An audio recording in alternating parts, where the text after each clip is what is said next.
ಸ್ನೇಹಿತರೆ ಎಲ್ರಿಗೂ ನಮಸ್ಕಾರ. TM ಲರ್ನಿಂಗ್ ಸೆಂಟರ್ ಯೂಟ್ಯೂಬ್ ಚಾನಲ್ಗೆ ನಿಮ್ಮೆಲ್ಲರಿಗೂ ಮತ್ತೊಮ್ಮೆ ಸ್ವಾಗತವನ್ನು ಕೋರ್ತಾ ಈ ವಿಡಿಯೋದಲ್ಲಿ ನಾನು ನಿಮಗೆ ಆರೋಗ್ಯ ಶಿಕ್ಷಣ ಅಂದರೆ ಹೆಲ್ತ್ ಎಜುಕೇಷನ್ ಬಗ್ಗೆ ಕೆಲವೊಂದು ಪ್ರಶ್ನೆಗಳನ್ನು ತೊಗೊಂಡು ಬಂದಿದ್ದೀನಿ. ಸಾಕಷ್ಟು ಜನ ಅಭ್ಯರ್ಥಿಗಳು ಹೆಲ್ತ್ ಎಜುಕೇಷನ್ ಬಗ್ಗೆ ಕ್ಲಾಸಸನ್ನು ಮಾಡಿ ಅಂತ ಹೇಳ್ತಾ ಇದ್ರಿ. ಸೊ ಹಾಗಾಗಿ ಈ ಒಂದು ಹೆಲ್ತ್ ಎಜುಕೇಷನ್ಗೆ ಸಂಬಂಧಪಟ್ಟಂತೆ ಮೊದಲೆರಡು ಪಾಠಗಳಿಗೆ ನಾನು ಕ್ವಶನ್ ಆನ್ಸರ್ಸ್ಗಳನ್ನು ತೊಗೊಂಡು ಬಂದಿದ್ದೀನಿ. ಆ್ಯಸ್ ಪರ್ ಸಿಲೆಬಸ್ ನೀವೇನೀಗ ಪ್ರಿಸ್ಕ್ರೈಬ್ಡ್ ಸಿಲೆಬಸ್ ಇದೆ, ಆ ಒಂದು ಸಿಲೆಬಸ್ಸಲ್ಲಿ ಮೊದಲ 2 ಅಧ್ಯಾಯಗಳು, ಅದರಲ್ಲಿ ಆರೋಗ್ಯ ಶಿಕ್ಷಣ ಮತ್ತು ಆರೋಗ್ಯ ಶಿಕ್ಷಣದ ಅರ್ಥ, ಪ್ರಾಮುಖ್ಯತೆ ಹಾಗೂ ಆರೋಗ್ಯ ಮತ್ತು ರೋಗಗಳಿಗೆ ಸಂಬಂಧಪಟ್ಟಂತೆ 30 MCQ ಅಂದರೆ ಮಲ್ಟಿಪಲ್ ಚಾಯ್ಸ್ ಕ್ವಶನ್ಸ್ಗಳನ್ನು ತೊಗೊಂಬಂದಿದ್ದೀನಿ. ಇದು ಪತ್ರಿಕೆ 1ರಲ್ಲಿ ನಿಮ್ಮ ಸ್ಕೋರ್ ಹೆಚ್ಚಾಗಲಿಕ್ಕೆ ಸಾಕಷ್ಟು ಹೆಲ್ಪ್ಫುಲ್ ಆಗಿರುತ್ತೆ ಅಂತ ಹೇಳ್ತಾ, ಸೊ ಯಾವುದೇ ತಡ ಮಾಡೋದು ಬೇಡ, ವಿಡಿಯೋನ ಈಗ ಪ್ರಾರಂಭ ಮಾಡೋಣ. ಪ್ರಸ್ತುತ ಈ ಒಂದು ಪರೀಕ್ಷೆ PSTR ಆಗಿರ್ಬೋದು, GPSTR, HSTR ಹಾಗೂ ಕಂಪ್ಯೂಟರ್ ಸೈನ್ಸ್ ಟೀಚರ್ ರೆಕ್ರೂಟ್ಮೆಂಟಿಗೆ ಬಹಳಷ್ಟು ಯೂಸ್ಫುಲ್ ಆಗಿರತಕ್ಕಂಥ ಒಂದು ಪಾಠ ಅಂತ ಹೇಳ್ತಾ, ಸೊ ಇಲ್ಲಿ ಈ ಎಲ್ಲ ಅಂಶಗಳನ್ನು ಗಮನಿಸಿ ರಿಮೆಂಬರ್, ನೀವು ನೋಟ್ಸ್ ಮಾಡ್ಕೊಳ್ಳೋದನ್ನು ಮರಿಬಾರ್ದು. ಯಾಕೆಂದರೆ ಅಲ್ಲಿ ಕಂಪ್ಲೀಟಾಗಿ ನಾನೇನು ಕೊಡ್ತೀನಿ ಕ್ವಶನ್ಸು ಇವು ನಿಮ್ಮ ಎಕ್ಸಾಮಿನೇಷನ್ಗೆ ಹೆಲ್ಪ್ಫುಲ್ ಆಗ್ತಕ್ಕಂತಹ ಒಂದಷ್ಟು ನೋಟ್ಸ್ಗಳು ಅಂತ ಹೇಳ್ತಾ, ಅದರಲ್ಲಿ ನಾನೀಗ ಕವರ್ ಮಾಡ್ತಾ ಇರೋದು 2 ಪ್ರಮುಖ ಚಾಪ್ಟರ್ಗಳು. ರೈಟ್, ಇಲಾಖೆಯ ಒಂದು ಮಾದರಿ ಪ್ರಶ್ನೆ ಪತ್ರಿಕೆ ಕೊಟ್ಟಿದ್ರಲ್ಲ, ಅದೇ ಥರದ ಒಂದು ಪ್ರಶ್ನೆ ಶೈಲಿಯನ್ನು ನಾನು ತಗೊಂಡು ಇಲ್ಲಿ ಕ್ವಶನ್ ಪೇಪರನ್ನು ನಿಮ್ಮೊಟ್ಟಿಗೆ ಹಂಚ್ಕೊಳ್ತಾ ಇದ್ದೀನಿ. ತುಂಬ ಜನ ಹೇಳ್ತಾ ಇದ್ರು ಸೊ ಪ್ಯಾಟ್ರನ್ನು ನಮಗೆ ಗೊತ್ತಾಗ್ತಿಲ್ಲ ಅಂತ. ಬಟ್ ಈಗ ಮಾಡೆಲ್ ಕ್ವಶನ್ ಪೇಪರ್ ಅವ್ರೇನು ಕೊಟ್ಟಿದ್ದಾರೆ ಅದೇ ಶೈಲಿಯಲ್ಲಿ ನಾನು ಪ್ರಶ್ನೆಗಳನ್ನು ತೊಗೊಂಡು ಬಂದಿದ್ದೀನಿ. Let us continue with the questions. ಆರೋಗ್ಯ ಶಿಕ್ಷಣದ ಪ್ರಮುಖ ಉದ್ದೇಶ ಯಾವುದು? ಸೊ ಈ ಒಂದು ಆರೋಗ್ಯ ಶಿಕ್ಷಣವನ್ನು ಯಾಕೆ ಕೊಡಬೇಕು? ರೋಗಿಗಳಿಗೆ ಮಾತ್ರ ಚಿಕಿತ್ಸೆ ನೀಡುವುದು, ಆರೋಗ್ಯದ ಬಗ್ಗೆ ಜ್ಞಾನವನ್ನು ನೀಡಿ ಆರೋಗ್ಯಕರ ನಡವಳಿಕೆಯನ್ನು ಬೆಳೆಸುವುದು, ಆಸ್ಪತ್ರೆಗಳ ಸಂಖ್ಯೆಯನ್ನು ಹೆಚ್ಚಿಸುವುದು, ಔಷಧಿಗಳ ಬಳಕೆಯನ್ನು ಹೆಚ್ಚಿಸುವುದು. ಸೊ ಇಲ್ಲಿ ನೋಡಿದ ತಕ್ಷಣ ನಿಮಗೆ ಗೊತ್ತಾಗುತ್ತೆ ಈ ಒಂದು ಕಾನ್ಸೆಪ್ಟು ಆರೋಗ್ಯದ ಬಗ್ಗೆ ಜ್ಞಾನವನ್ನು ನೀಡಿ ಆರೋಗ್ಯಕರ ನಡವಳಿಕೆಯನ್ನು ಬೆಳೆಸ್ತಕ್ಕಂಥದ್ದು ಪ್ರಮುಖವಾದ ಉದ್ದೇಶ. ಸೊ ನಮಸ್ತೆ ಎಲ್ರಿಗೂ, ಗುಡ್ ಈವ್ನಿಂಗ್.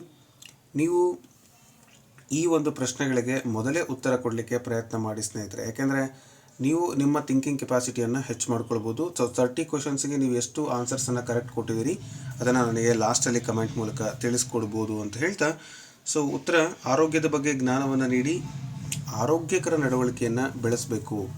ಅಂದರೆ ಆರೋಗ್ಯ ಶಿಕ್ಷಣ ಕೇವಲ ಆರೋಗ್ಯದ ಬಗ್ಗೆ ಮಾಹಿತಿಯನ್ನು ನೀಡುವುದಕ್ಕೆ ಸೀಮಿತವಾಗಿಲ್ಲ, ಪಡೆದ ಜ್ಞಾನವನ್ನು ಆರೋಗ್ಯಕರ ಜೀವನ ಶೈಲಿ ಮತ್ತು ನಡವಳಿಕೆಗಾಗಿ ರೂಪಿಸಿಕೊಳ್ತಕ್ಕಂಥದ್ದು ಇದರ ಪ್ರಮುಖ ಉದ್ದೇಶ ಆಗಿರುತ್ತೆ.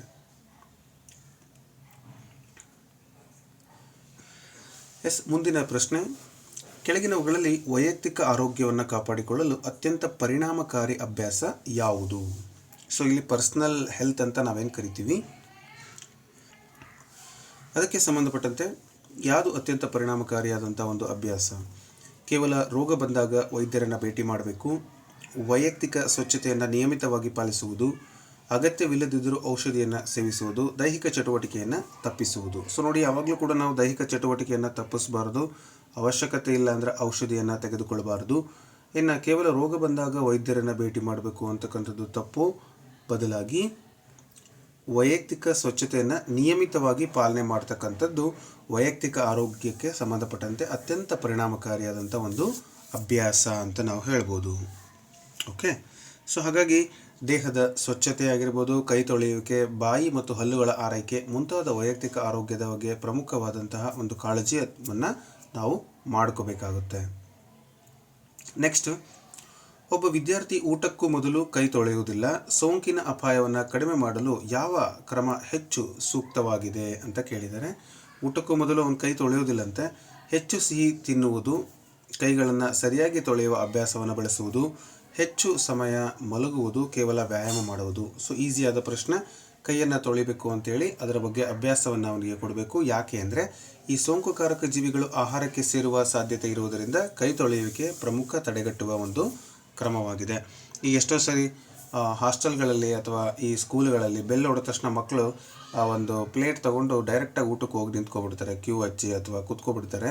ಆದರೆ ಅವರು ಕೈ ತೊಳೆದ್ರೆ ನಮ್ಗೆ ಎಲ್ಲಿ ಪಾಳೆ ಅಂದರೆ ಅಥವಾ ಲೈನ್ ಕ್ಯೂ ಹೋಗುತ್ತೆ, ನಮಗೆ ಬೇಗ ಊಟ ಸಿಗೋದಿಲ್ಲ, ಈ ಥರದ ಒಂದು ಭಾವನೆಗಳು ಕೂಡ ಮಕ್ಕಳಲ್ಲಿರುತ್ತೆ. ಅದನ್ನು ಅಭ್ಯಾಸವನ್ನು ನಾವು ಮಕ್ಕಳಲ್ಲಿ ಒಳ್ಳೆಯ ಒಂದು ರೋಟೀನನ್ನು ಬೆಳೆಸ್ತಕ್ಕಂಥದ್ದು ಶಿಕ್ಷಕರ ಕೈಯಲ್ಲಿ ಇರುತ್ತೆ. ನೆಕ್ಸ್ಟ್ ನೋಡಿ, ಸಾಂಕ್ರಾಮಿಕ ರೋಗದ ಪ್ರಮುಖ ಲಕ್ಷಣ ಯಾವುದು ಅಂತ ಕೇಳಿದ್ದಾರೆ. ಸೊ ಇಲ್ಲಿ ಸಾಂಕ್ರಾಮಿಕ ರೋಗ ಅಂದರೆ ಏನು ಅನ್ನೋದು ನಿಮ್ಗೆ ಗೊತ್ತಿರಬೇಕು. ಕೇವಲ ಆನುವಂಶಿಕವಾಗಿ ಹರಡುವುದು, ಸೋಂಕಿತ ವ್ಯಕ್ತಿ ಅಥವಾ ಇತರ ಮಾಧ್ಯಮಗಳ ಮೂಲಕ ಹರಡಬಹುದು, ಕೇವಲ ವಯಸ್ಸಾದವರಲ್ಲಿ ಕಂಡುಬರುವುದು ಅಥವಾ ಪೌಷ್ಟಿಕ ಆಹಾರದ ಕೊರತೆಯಿಂದ ಮಾತ್ರ ಕಂಡುಬರುವುದು. ಸೊ ಇಲ್ಲಿ ಸಾಂಕ್ರಾಮಿಕ ಅಂದ ತಕ್ಷಣ ಸೋಂಕಿತ ಅಥವಾ ಇತರೆ ಮಾಧ್ಯಮಗಳ ಮೂಲಕ ಈ ಒಂದು ರೋಗ ಒಬ್ಬರಿಂದ ಒಬ್ಬರಿಗೆ ಹರಡುತ್ತೆ. ಅದನ್ನು ನಾವು ಸಾಂಕ್ರಾಮಿಕ ರೋಗ ಅಂತ ಕರಿತೀವಿ. ಎಸ್ಪೆಷಲಿ ನೀವು ನೋಡಿರ್ಬೋದು, ಸಾಂಕ್ರಾಮಿಕ ರೋಗಗಳು ಸೋಂಕಿತ ವ್ಯಕ್ತಿ ಅಥವಾ ನೀರು, ಆಹಾರ, ಗಾಳಿ ಮುಂತಾದ ವಿವಿಧ ಮಾಧ್ಯಮಗಳ ಮೂಲಕ ಹರಡುತ್ತೆ. ಸೊ ಮುಂದಿನ ಪ್ರಶ್ನೆಯನ್ನು ನೋಡೋಣ. ನೀರಿನಿಂದ ಹರಡುವ ರೋಗಗಳ ನಿಯಂತ್ರಣಕ್ಕೆ ಅತ್ಯಂತ ಸೂಕ್ತ ಕ್ರಮ ಯಾವುದು? ಕಲುಷಿತ ನೀರನ್ನು ಕುಡಿಯುವುದು, ಸುರಕ್ಷಿತ ಮತ್ತು ಶುದ್ಧ ನೀರನ್ನು ಬಳಸುವುದು, ಆಹಾರವನ್ನು ತೆರೆದಿಡುವುದು, ತ್ಯಾಜ್ಯವನ್ನು ನೀರಿನ ಮೂಲಕ್ಕೆ ಹಾಕುವುದು. ಸೊ ನೀರಿನಿಂದ ಹರಡುವಂಥ ರೋಗವನ್ನು ನಾವು ನಿಯಂತ್ರಣ ಮಾಡಬೇಕಾದ್ರೆ ಸುರಕ್ಷಿತ ಮತ್ತು ಶುದ್ಧ ನೀರನ್ನು ಬಳಸ್ತಕ್ಕಂಥದ್ದು ಪ್ರಮುಖವಾದಂತಹ ಒಂದು ಕ್ರಮ. ಅಂದರೆ ಸುರಕ್ಷಿತ ಕುಡಿಯುವ ನೀರು ಮತ್ತು ಉತ್ತಮ ನೈರ್ಮಲ್ಯವು ನೀರಿನಿಂದ ಹರಡುವಂಥ ಸೋಂಕುಗಳ ಅಪಾಯವನ್ನು ಕಡಿಮೆ ಮಾಡುತ್ತೆ. ಇನ್ನು ಸೈಲೆಂಟ್ ಕಿಲ್ಲರ್ ಎಂದು ಸಾಮಾನ್ಯವಾಗಿ ಕರೆಯಲಾಗುವಂಥ ಸ್ಥಿತಿ ಯಾವುದು? ಮಯೋಫಿಯಾ, ಅಧಿಕ ರಕ್ತದೊತ್ತಡ, ವಿಟಮಿನ್ ಡಿ ಕೊರತೆ, ಗಾಯ ಅಂತ ಕೊಟ್ಟಿದ್ದಾರೆ. ಸೊ ಇಲ್ಲಿ ಸೈಲೆಂಟ್ ಕಿಲ್ಲರ್ ಅಂತಂದರೆ ಯಾವುದು? ಸೊ ಈಗ ಆಲ್ರೆಡಿ ನಿಮಗೆ ಬೇರೆ ಬೇರೆ ರೋಗಗಳ ಬಗ್ಗೆ ಗೊತ್ತಾಗಿದೆ.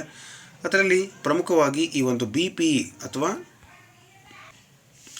ಅಧಿಕ ರಕ್ತದೊತ್ತಡ ಅಂತ ನಾವೇನು ಕರಿತೀವಿ, ಅದು ದೀರ್ಘಕಾಲದ ಸ್ಪಷ್ಟ ಲಕ್ಷಣಗಳಿಲ್ಲದೆ ಇರಬಹುದು. ಆದರೆ ಇದು ಹೃದಯ, ಮೆದುಳು, ಮೂತ್ರಪಿಂಡಗಳ ಮುಂತಾದ ಅಂಗಗಳ ಮೇಲೆ ಗಂಭೀರವಾದ ಪರಿಣಾಮವನ್ನು ಬೀರುತ್ತೆ. ಸೊ ಇದು ರಿಮೆಂಬರ್, BP ಇಶ್ಯೂಸ್ ಈಸ್ ತುಂಬ ಡೇಂಜರ್. ಅದಕ್ಕೆ ಇದನ್ನ ಸೈಲೆಂಟ್ ಕಿಲ್ಲರ್ ಅಂತ ಕರೀತಾರೆ. ನೆಕ್ಸ್ಟ್, ಕೆಳಗಿನವುಗಳಲ್ಲಿ ಯಾವುದು ಸಾಂಕ್ರಾಮಿಕ ರೋಗದ ಹರಡುವಿಕೆಯನ್ನು ನೇರವಾಗಿ ಕಡಿಮೆ ಮಾಡಲು ಸಹಾಯ ಮಾಡುತ್ತದೆ? ಸಾಂಕ್ರಾಮಿಕ ರೋಗಗಳಂದರೆ ಒಬ್ಬರಿಂದ ಒಬ್ಬರಿಗೆ ಹರಡುವಂಥ ರೋಗಗಳು. ಇವನ್ನು ಕಡಿಮೆ ಮಾಡಲಿಕ್ಕೆ ಸಹಾಯ ಮಾಡುವಂಥದ್ದು ಯಾವುದು?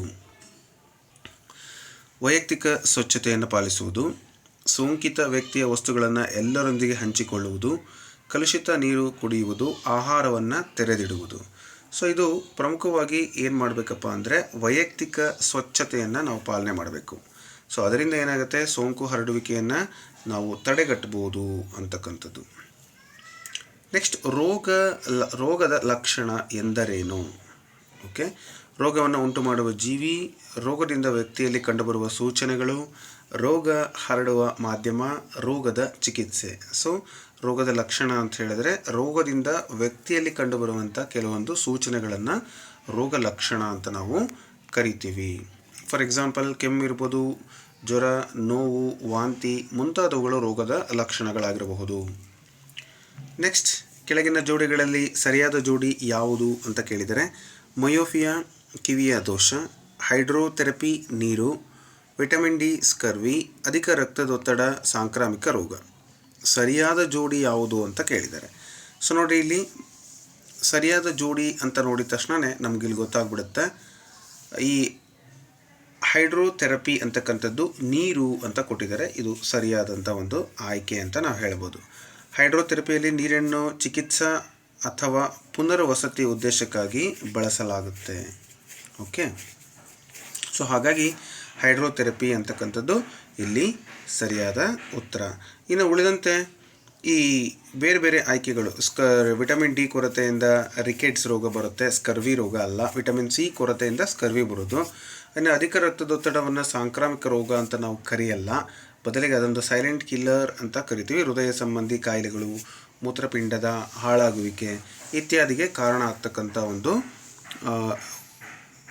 ರೋಗ ಅದು, ಅಂದರೆ ಅಧಿಕ ರಕ್ತದೊತ್ತಡ ಅಂತಕ್ಕಂಥದ್ದು. ಸೊ ಹಾಗಾಗಿ ಸರಿಯಾದ ಉತ್ತರವನ್ನು ನೀವು ನೋಡಿದಿರಿ ಅಂತ ಅಂದ್ಕೊಳ್ತಾ, ಸಾಂಕ್ರಾಮಿಕ ರೋಗದ ಹರಡುವ ವಿಧಾನ ತಿಳಿದುಕೊಳ್ಳುವುದು ಏಕೆ ಮುಖ್ಯ? ಈ ಕಮ್ಯುನಿಕಬಲ್ ಡಿಸೀಸ್ ಅಂತ ಏನು ಕರಿತೀವಿ, ಅವುಗಳು ಹರಡುವಂಥ ವಿಧಾನವನ್ನು ನಾವು ಯಾಕೆ ತಿಳ್ಕೋಬೇಕು ಅಂತ ಕೇಳಿದ್ದಾರೆ. ರೋಗದ ಹೆಸರನ್ನು ಬದಲಿಸಲು, ಸೂಕ್ತ ತಡೆಗಟ್ಟುವ ಕ್ರಮವನ್ನು ಆಯ್ಕೆ ಮಾಡಲು, ರೋಗಿಯ ವಯಸ್ಸನ್ನು ತಿಳಿಯಲು ಮಾತ್ರ ಔಷಧಿಯ ಬೆಲೆಯನ್ನು ನಿರ್ಧರಿಸೋದು.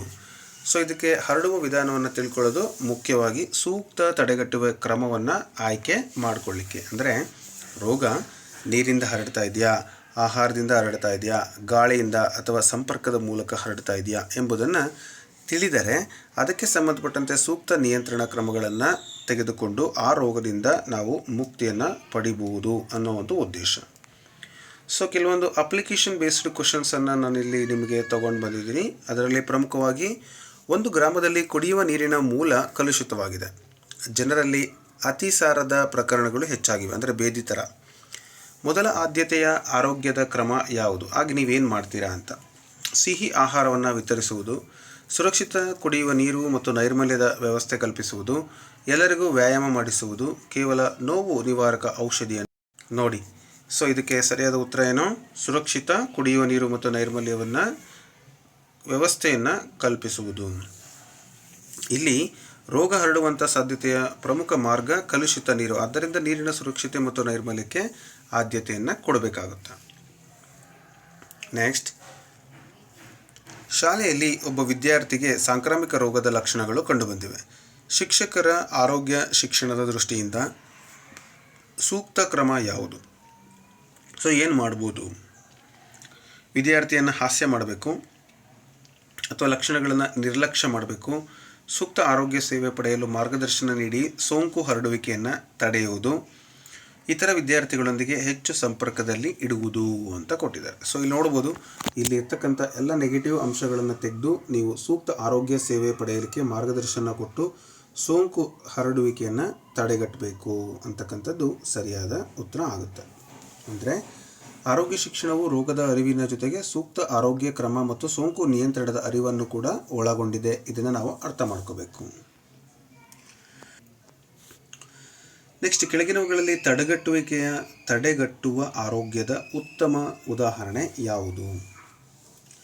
ರೋಗ ಬಂದ ನಂತರ ಮಾತ್ರ ಚಿಕಿತ್ಸೆಯನ್ನು ಪಡೆಯುವುದು, ರೋಗ ಬರುವ ಮುನ್ನ ಆರೋಗ್ಯಕರ ಅಭ್ಯಾಸಗಳನ್ನು ಅನುಸರಿಸುವುದು, ರೋಗಗಳನ್ನು ಮರೆ ಮಾಡುವುದು, ವೈದ್ಯಕೀಯ ಸಲಹೆಯನ್ನು ನಿರ್ಲಕ್ಷಿಸುವುದು ಅಂತ ಇದೆ. ಸೊ ಸರಿಯಾದ ಉತ್ತರ ಯಾವುದಾದರೆ ತಡೆಗಟ್ಟುವಿಕೆಯ ಆರೋಗ್ಯದ ಉತ್ತಮ ಲಕ್ಷಣ ಅಥವಾ ಉದಾಹರಣೆ ಅಂದರೆ ಎಸ್, ರೋಗ ಬರುವ ಮುನ್ನ ಆರೋಗ್ಯಕರ ಅಭ್ಯಾಸಗಳನ್ನು ಅನುಸರಿಸುವುದು.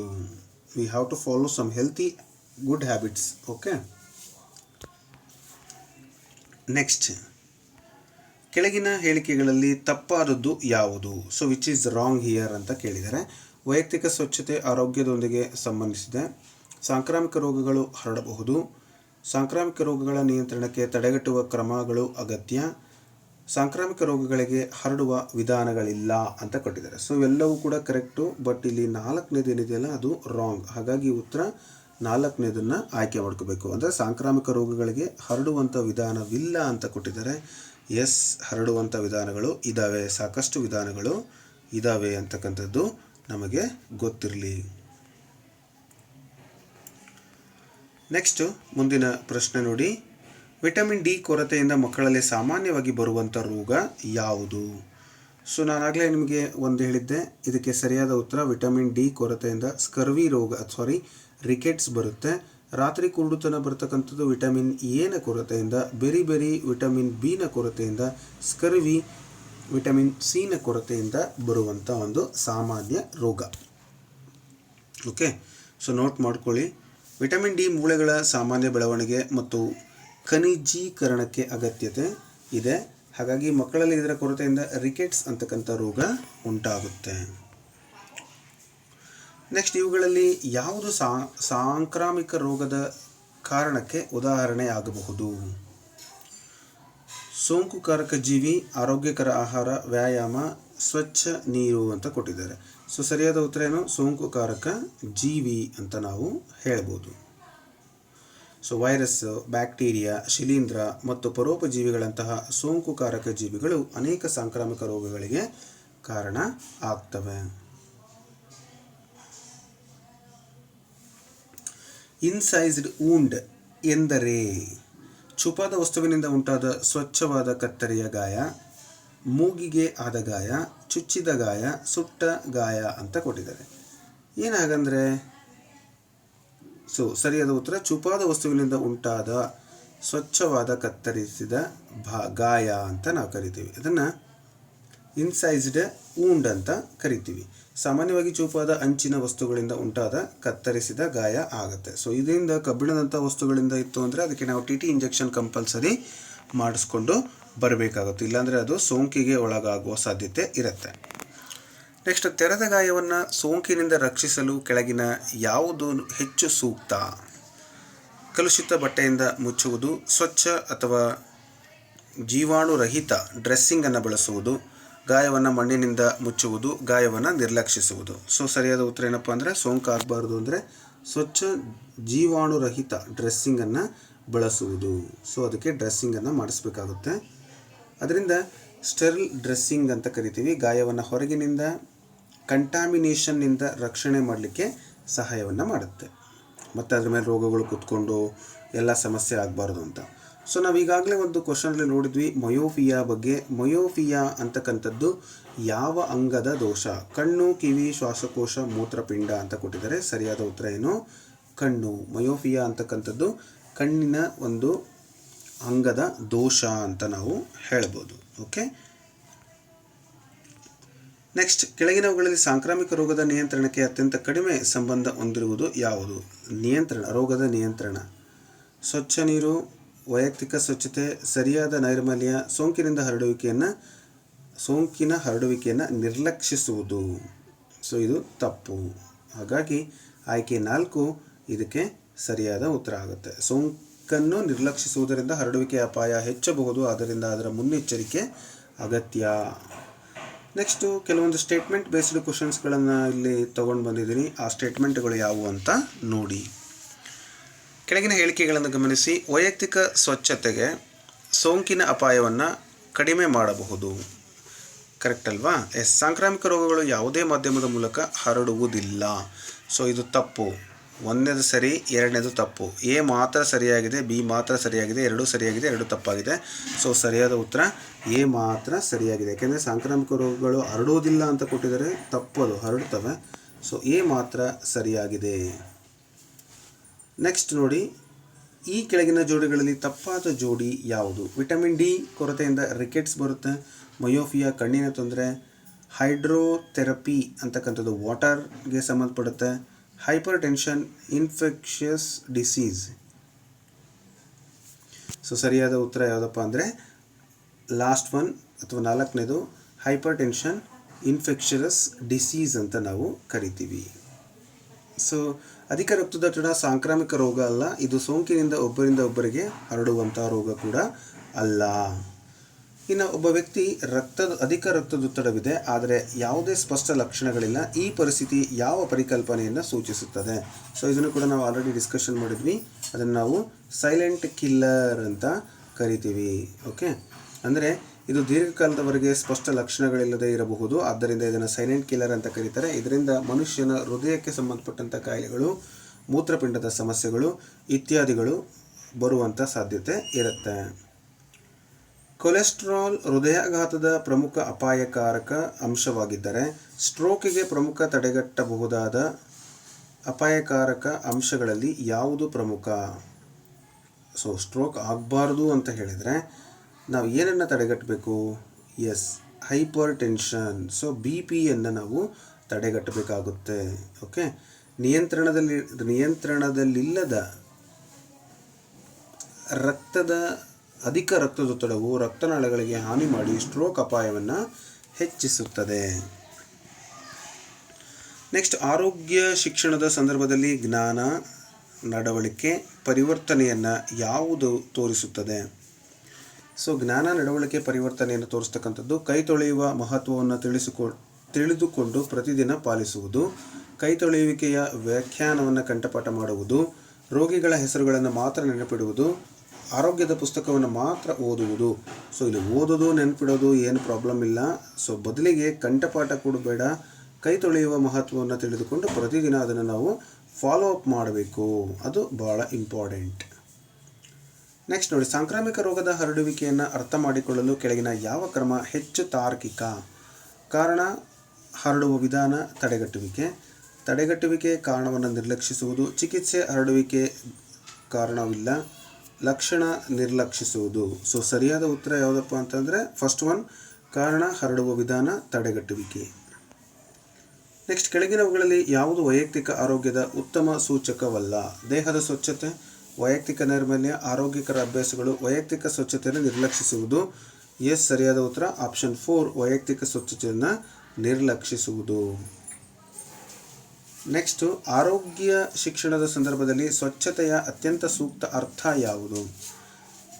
ಸೊ ಕೇವಲ ಸ್ನಾನ ಮಾಡುವುದು, ಆರೋಗ್ಯವನ್ನು ಕಾಪಾಡುವ ವೈಯಕ್ತಿಕ ಮತ್ತು ಪರಿಸರ ಸ್ವಚ್ಛತಾ ಅಭ್ಯಾಸಗಳು, ಕೇವಲ ಬಟ್ಟೆ ತೊಳೆಯುವುದು, ಕೇವಲ ಮನೆಯನ್ನು ಸ್ವಚ್ಛಗೊಳಿಸುವುದು. ಸರಿಯಾದ ಉತ್ತರ ಯಾವುದು? ಆರೋಗ್ಯವನ್ನು ಕಾಪಾಡುವ ವೈಯಕ್ತಿಕ ಮತ್ತು ಪರಿಸರದ ಸ್ವಚ್ಛತಾ ಅಭ್ಯಾಸಗಳು ಅಂತ ನಾವು ಹೇಳ್ತೀವಿ. ಇನ್ನು ಕೊನೆಯ 2 ಪ್ರಶ್ನೆಗಳಲ್ಲಿ ಒಂದು ಪ್ರಶ್ನೆ ಬಂದಿದೆ. ರೋಗದ ತಡೆಗಟ್ಟುವಿಕೆ ಮತ್ತು ನಿಯಂತ್ರಣದ ಸಾಮಾನ್ಯ ಉದ್ದೇಶ ಯಾವುದು? ರೋಗದ ಹರಡುವಿಕೆ ಮತ್ತು ಪರಿಣಾಮವನ್ನು ಕಡಿಮೆ ಮಾಡುವುದು, ರೋಗವನ್ನು ಹರಡುವುದು, ಲಕ್ಷಣಗಳನ್ನು ಮರೆಮಾಡುವುದು, ಆರೋಗ್ಯ ಸೇವೆಯನ್ನು ತಪ್ಪಿಸುವುದು. ಸೊ ಸರಿಯಾದ ಉತ್ತರ ಏನು? ರೋಗದ ಹರಡುವಿಕೆ ಮತ್ತು ಪರಿಣಾಮಗಳನ್ನು ಕಡಿಮೆ ಮಾಡುವುದು. Yes, most expected question for the point of your examination. ಒಂದು ಶಾಲೆಯಲ್ಲಿ ಹಲವಾರು ವಿದ್ಯಾರ್ಥಿಗಳಿಗೆ ಒಂದೇ ರೀತಿಯ ಸೋಂಕಿನ ಲಕ್ಷಣಗಳು ಕಾಣಿಸಿಕೊಳ್ಳುತ್ತಿವೆ. ಆರೋಗ್ಯ ಶಿಕ್ಷಣದ ದೃಷ್ಟಿಯಿಂದ ಶಿಕ್ಷಕರು ಮೊದಲು ಯಾವ ವಿಷಯಕ್ಕೆ ಹೆಚ್ಚು ಗಮನ ನೀಡಬೇಕು? ವಿದ್ಯಾರ್ಥಿಗಳ ಪರೀಕ್ಷಾ ಅಂಕಗಳಿಗೆ, ರೋಗದ ಸಂಭವನೀಯ ಹರಡುವ ವಿಧಾನ ಮತ್ತು ತಡೆಗಟ್ಟುವಿಕೆಯ ಕ್ರಮಗಳ ಬಗ್ಗೆ, ಕೇವಲ ರೋಗದ ಹೆಸರು ಕಂಠಪಾಠ ಮಾಡಲು, ವಿದ್ಯಾರ್ಥಿಗಳನ್ನು ಆರೋಗ್ಯಕರ ಶಿಕ್ಷಣದಿಂದ ದೂರವಿಡಲು. ಸೊ ಇಲ್ಲಿ ನಾನು 30ನೇ ಉತ್ತರವನ್ನು ಹೇಳಿಲ್ಲ. ಸೊ ನಾನು ನಿಮಗೆ ಹೋಮ್ವರ್ಕನ್ನು ಕೊಡ್ತಾ ಇದ್ದೀನಿ. ಜಸ್ಟ್ ಕಮೆಂಟ್ ಮೂಲಕ ನನಗೆ ಆನ್ಸರನ್ನು ತಿಳಿಸ್ಕೊಡಿ ಅಂತ ಹೇಳ್ತಾ ಮುಂದಿನ ವಿಡಿಯೋದಲ್ಲಿ ಮತ್ತೆ ಭೇಟಿಯಾಗ್ತೀನಿ. ಅದಕ್ಕಿಂತ ಮುಂಚೆ ನಾವಿವತ್ತು 2ನೇ ಪಾಠದಲ್ಲಿ ಕಲಿತಂಥ ಕೆಲವೊಂದು ಅಂಶಗಳು, ಆರೋಗ್ಯ ಶಿಕ್ಷಣದಲ್ಲಿ ವೈಯಕ್ತಿಕ ಆರೋಗ್ಯ, ಸ್ವಚ್ಛತೆ, ಸಾಂಕ್ರಾಮಿಕ ರೋಗಗಳು, ಕಾರಣಗಳು, ಲಕ್ಷಣಗಳು, ಹರಡುವಿಕೆ ವಿಧಾನ, ತಡೆಗಟ್ಟುವಿಕೆ ಮತ್ತು ನಿಯಂತ್ರಣ ಕ್ರಮಗಳ ಬಗ್ಗೆ ನಾವು ಪ್ರಮುಖವಾಗಿ ಇವತ್ತು ಕಲ್ತ್ಕೊಂಡಿದ್ದೀವಿ. ಓಕೆ, ಸೊ ಆರೋಗ್ಯ ಶಿಕ್ಷಣಕ್ಕೆ ಸಂಬಂಧಪಟ್ಟಂತೆ ಇಲಾಖೆ ಪ್ರಕಟಣೆ ಮಾಡಿದಂತಹ ಒಂದಷ್ಟು ಪ್ರಶ್ನೆಗಳಿಗೆ ಆಧಾರವಾಗಿಟ್ಕೊಂಡು ನಾನು ಈ ಪ್ರಶ್ನೆಗಳನ್ನು ತೊಗೊಂಡು ಬಂದಿದ್ದೀನಿ. ನನ್ನ ಈ ಪ್ರಯತ್ನ ನಿಮಗೆ ಇಷ್ಟ ಆಗಿದ್ದರೆ ವಿಡಿಯೋಗೆ ಒಂದು ಲೈಕನ್ನು ಮಾಡಿ, ನಿಮ್ಮ ಸ್ನೇಹಿತರಿಗೂ ಕೂಡ ಶೇರ್ ಮಾಡೋದನ್ನು ಮರಿಬೇಡಿ. ಹಾಗೆ ಟೆಲಿಗ್ರಾಮ್ ಗ್ರೂಪ್, ವಾಟ್ಸಪ್ ಗ್ರೂಪ್ಗಳ ಲಿಂಕನ್ನು ಕೊಟ್ಟಿರ್ತೀನಿ, ಅವುಗಳಿಗೂ ಕೂಡ ಜಾಯ್ನ್ ಆಗಿ ನಿಮ್ಮ ಒಂದು ಪ್ರಶ್ನೆಗಳೇನಾದರೂ ಇತ್ತು ಅಂದರೆ ಈ ನಂಬರ್ಗೆ ವಾಟ್ಸಪ್ ಮೂಲಕ ನನಗೆ ಕೇಳ್ಬೋದು. 8123441226 ನಂಬರ್ಗೆ ವಾಟ್ಸಪ್ ಮಾಡಿದರೆ ನನಗೆ ಗೊತ್ತಿದ್ದರೆ ಖಂಡಿತ ನಾನು ನಿಮಗೆ ಆನ್ಸರನ್ನು ಮಾಡ್ತೀನಿ. ಧನ್ಯವಾದಗಳು.